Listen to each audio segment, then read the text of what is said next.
আপনারা বুঝতে পারছেন যে আমি একটি কোরআন থেকে তেলাওয়াত করেছি, একটি হাদিসও পড়েছি। যারা আলেম ওলামা আছেন তারা বুঝতে পারছেন আজকে আমার আলোচনাটা কি। যে আলোচনাটা করব যে আমাদের মহল্লায় প্রত্যেকটি ঘরে ঘরে আমাদের মা বাবা আছে, যে আমাদের মা বাবাকে আমরা ভালোবাসি না, আমরা তাদেরকে খেদমত করি না। এই যুবক জানো, মা আমাদের কি, বাবা আমাদের কি। আজ তোমাদের নিয়ে একটি আলোচনা করব, মা বাবা সম্পর্কে আলোচনা। আল্লাহ রাব্বুল আলামিন পবিত্র কোরআনের মধ্যে বলেছেন, আল্লাহ রাব্বুল আলামিন একবার নাই দুইবার নয়, বারবার কোরআনের মধ্যে বলেছেন তোমরা বাবা মার সঙ্গে সৎ ব্যবহার করো, তোমরা আব্বা মার সঙ্গে ভালো ব্যবহার করো। এবং কি সূরা নিসার 36 নম্বর আয়াতে আল্লাহ রাব্বুল আলামিন বলেছেন তোমরা মা বাবার সঙ্গে সৎ ব্যবহার করো, তাদের খেদমত করো।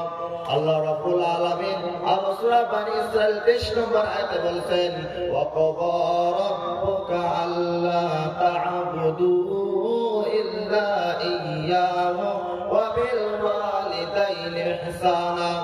এই যুবক শোনো শোনো, তোমরা সবাই প্রথমে তোমরা আল্লাহর খেদমত, তোমরা সবাই প্রথম আল্লাহ তাআলার ইবাদত করতে হবে।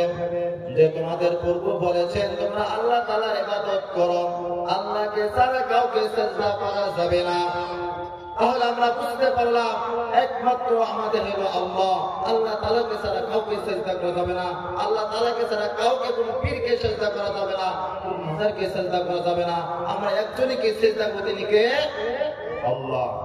তাহলে আমাদের বহুত মানুষ আছে যে একটা মানুষ মারা গেছে, তার সঙ্গে যদি হাত তুলে দোয়া করেন বাবা আমাকে দাও, আমার ছেলে দাও, আমার ছেলে দাও, আমার সুস্থ, সে তো মারা গেছে, সে কোনদিন দিতে পারবে বলো? তাহলে আপনারা একটা মানুষ মারা গেছে, তার কবরের সম্মুখে আপনি কিভাবে হাত তোলা বলেন বাবা আমাকে দাও, আমাকে মাল দাও, আমাকে টাকা দাও? সে তো মারা গেছে, তার কবরের মধ্যে জান্নাত আর জাহান্নাম আপনি জানেন? তার জন্য দোয়া করতে হবে আল্লাহ তাকে তুমি মাফ করো, আল্লাহ তাকে তুমি জান্নাতুল ফেরদাউস দান করো। মরা মানুষের কাছে কখনো দোয়া নেওয়া যায় না, আপনার দোয়া করতে হবে। এর জন্য বোঝা গেল কোনো মাজারের কাছে যায় দোয়া করা যাবে না, বাবা আমাকে দাও, আমাকে টাকা দাও, এটা দাও, এটা বলা যাবে না। আল্লাহ রাব্বুল আলামিন বলেন ওয়া বিল ওয়ালিদাইনি ইহসানা, তোমরা আল্লাহ তাআলার ইবাদত করো, আল্লাহ তাআলার ইবাদত করো, আল্লাহ তাআলা ছাড়া কাউকে মেনো না। তারপরে তোমরা বাবার সঙ্গে সৎ ব্যবহার করো, বাবার সঙ্গে যত্ন করো। পবিত্র কোরআনে বলছেন, আলেম ওলামারা বলছেন সবচেয়ে গুরুত্বপূর্ণ আমল হলো তোমরা আল্লাহ তাআলার ইবাদত করো, তারপর সবচেয়ে গুরুত্বপূর্ণ আমল হলো মা বাবার সঙ্গে সেবা করা, যত্ন করা, ভালোবাসা রাখা। আল্লাহ নবী সাল্লাল্লাহু আলাইহি ওয়াসাল্লাম এক জায়গায় বসেছিলেন, হঠাৎ করে এক সাহাবী এসে বললেন হুজুর আমি আপনার সঙ্গে জিহাদের ময়দানে যেতে চাই, আমি আপনার সঙ্গে আমি জিহাদের ময়দানে যেতে চাই। আল্লাহ নবী সাল্লাল্লাহু আলাইহি ওয়াসাল্লাম বললেন তোমার আব্বা মা বেঁচে আছে? হ্যাঁ বেঁচে আছে। তাহলে তোমার আব্বা মাকে সেবা করো, আব্বা মাকে খেদমত করো। আবার সাহাবা জিজ্ঞাসা করলেন হুজুর আমি আপনার সঙ্গে যুদ্ধের ময়দানে যেতে চাই, জিহাদের ময়দানে যেতে চাই। আবার বললেন তোমার আব্বা মা বেঁচে থাকে তাদের খেদমত করো। এবং আল্লাহ নবী সাল্লাল্লাহু আলাইহি ওয়াসাল্লামকে চমৎকার একটি হাদিস উদাহরণ দেয়া বললেন, সহিহ বুখারী হাদিস নাম্বার 5971 নম্বর হাদিস। আল্লাহ নবী সাল্লাল্লাহু আলাইহি ওয়াসাল্লাম এক সাহাবী এসে বললেন হুজুর আমি আমার মাকে ভালোবাসবো, আমার বাবাকে ভালোবাসবো। আল্লাহ নবী বললেন তোমার মাকে ভালোবাসো। সাহাবা আবার জিজ্ঞাসা করলেন হুজুর আমি কাকে ভালোবাসবো? তোমার মাকে ভালোবাসো, তোমার মাকে ভালোবাসো। মায়ের কথা আসলো 3 বার আর বাবার কথা আসলো 1 বার। তাহলে বোঝা গেল মায়ের তো দাম কেনে। আল্লাহ রাব্বুল আলামিন পবিত্র কোরআনের মধ্যে বলেছেন, আল্লাহ নবী সাল্লাল্লাহু আলাইহি ওয়াসাল্লাম বলেছেন তোমরা মা বাবার সঙ্গে সৎ ব্যবহার করো, বাপ মায়ের খেদমত করো। ও আমার যুবক ভাইরা তোমরা শোনো, মায়ের কথা 3 বার আসলো কেনে? বাবা যে সময় যে কাজ করেছে মা ওই সময় করে নাই, মায়ের মর্যাদা 3 বার আসলো কিনা আমাদের জানা দরকার আছে কিনা? একটা সময় যখন আমি আপনি যুবক, যখন তুমি যখন মায়ের পেটে ছিলাম,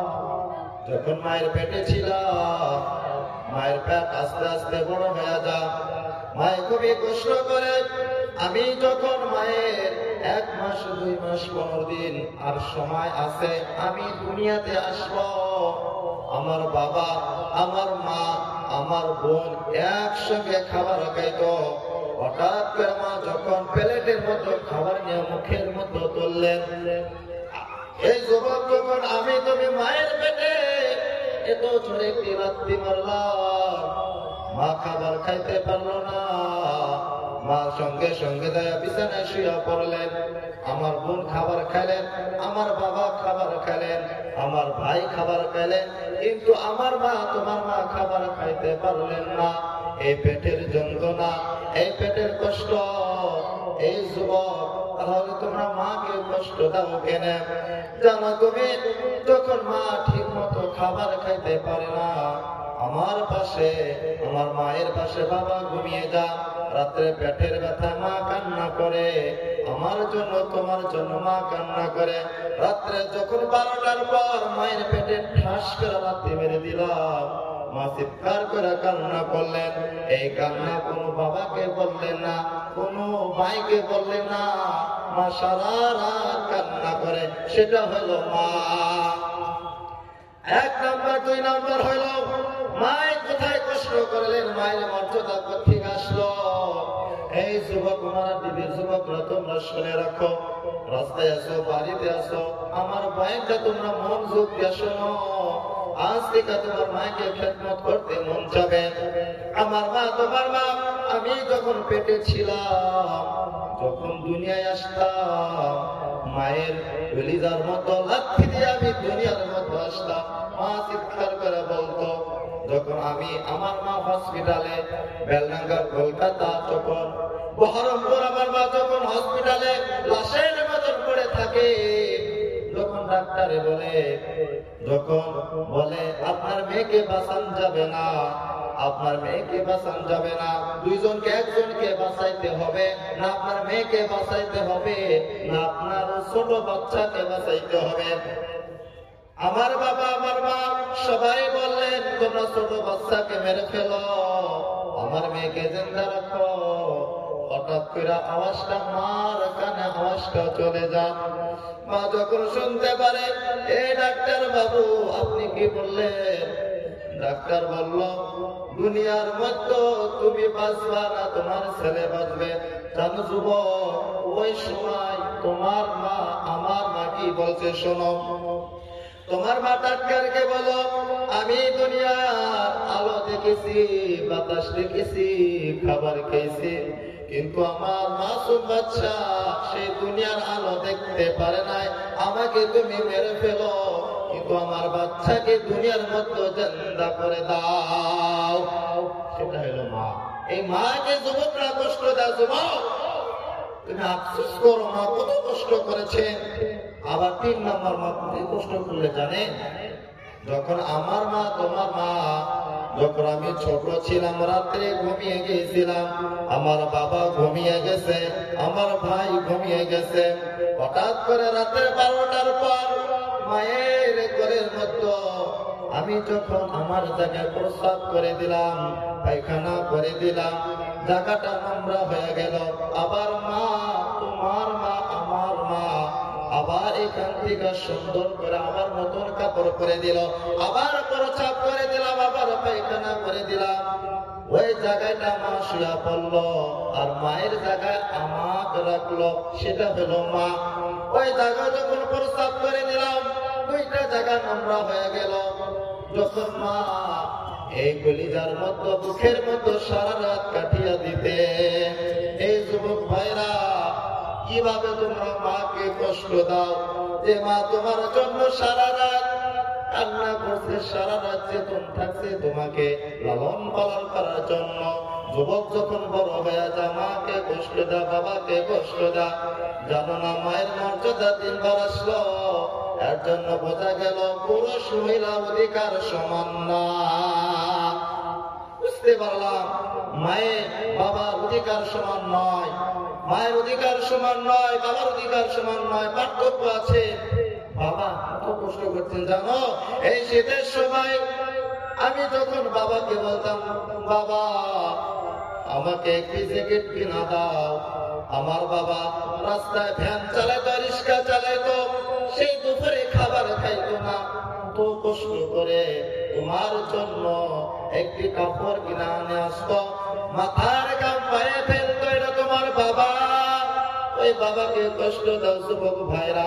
আমি একদিন হঠাৎ করে বেলডাঙ্গা বাজারে গেলাম, একটি মুরব্বী বাবা, তাকে জিজ্ঞাসা করলাম, আপনি তো 70 বছর বয়স হবে, বাপজিকে জিজ্ঞাসা করলাম, বাবা আপনার ছেলে নাই, এই বয়সে আপনি কাজ করছেন?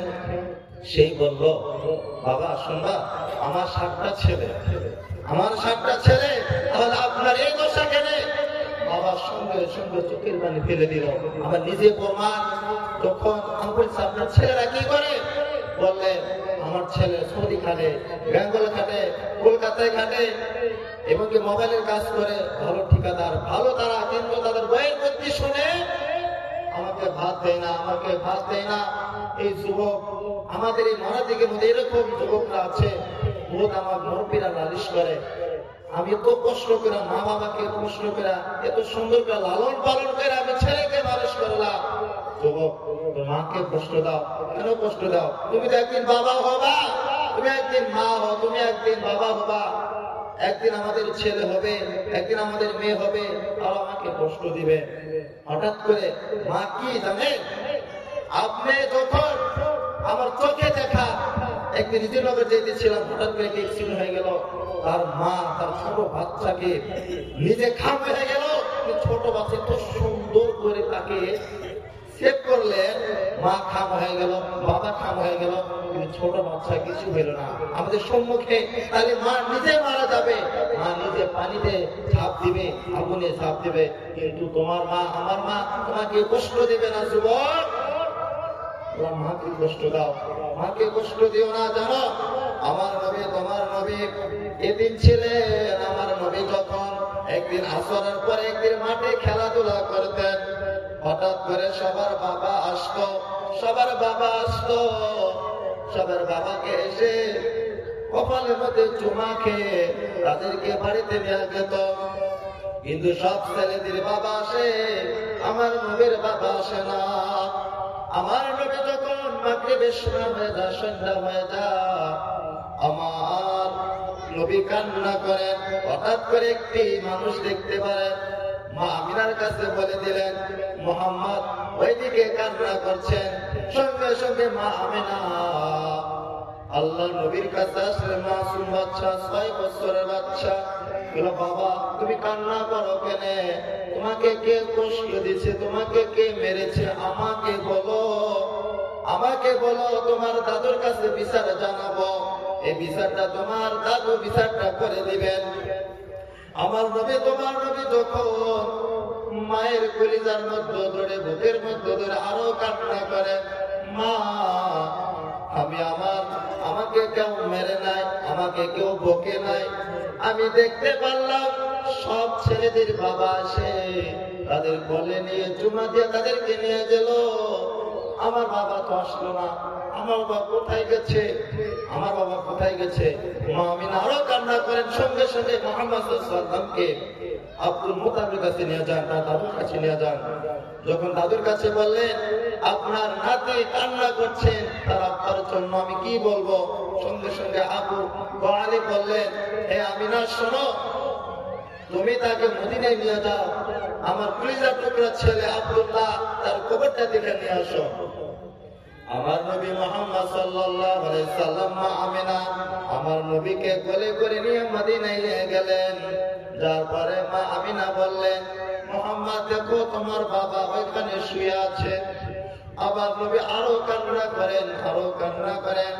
আল্লাহ সঙ্গে সঙ্গে বলে দিলেন, দুনিয়ার মধ্যে কেউ যদি তার বাবা মার জন্য কবরে যায়, যদি কান্না করে, আর সারা জিন্দেগির গুনাহ খাতা মাফ করে দিবেন। সুবহানাল্লাহ। তাহলে বোঝা গেল, আমাদের বাবা মারা যাক, মা মারা যাক, এই মারা দিকে কবরস্থানে রেখে আর পুরো দিনও যায় না। 3 দিন পর একটা দোয়া করে দিবে, খতম। একটি মা 7টা ছেলেকে মানুষ করতে পারে, কিন্তু 7টা ছেলে একটি মাকে মানুষ করতে পারে না। আফসোস, 7টা ছেলে মানুষ করে আমার মা, আমার বাবা, আমরা 7টা ছেলে হয়ে আমার মা বাবাকে সম্মান করতে পারি না, তাদেরকে খেদমত করতে পারি না। কপাল করা যুবক, মাকে কষ্ট দাও, কষ্ট দিও না।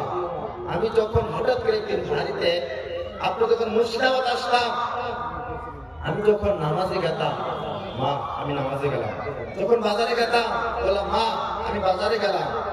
যখন আপনাদের মুর্শিদাবাদ প্রথম আসলাম লকডাউনের পরে, যখন ওই দিন আমি মুর্শিদাবাদ চলে আসবো, তখনই মা সকালে দেখি মন খারাপ, আমি তো চলে আসবো, আমি তো এখান থেকে চলে আসবো, থাকবো না, পড়তে আসবো। মা কত কষ্ট করে প্রত্যেক টাকা ধার করে নিয়ে আসলেন, আমাকে হাতে দিলেন, বাবা যাও তুমি পড়তে যাও।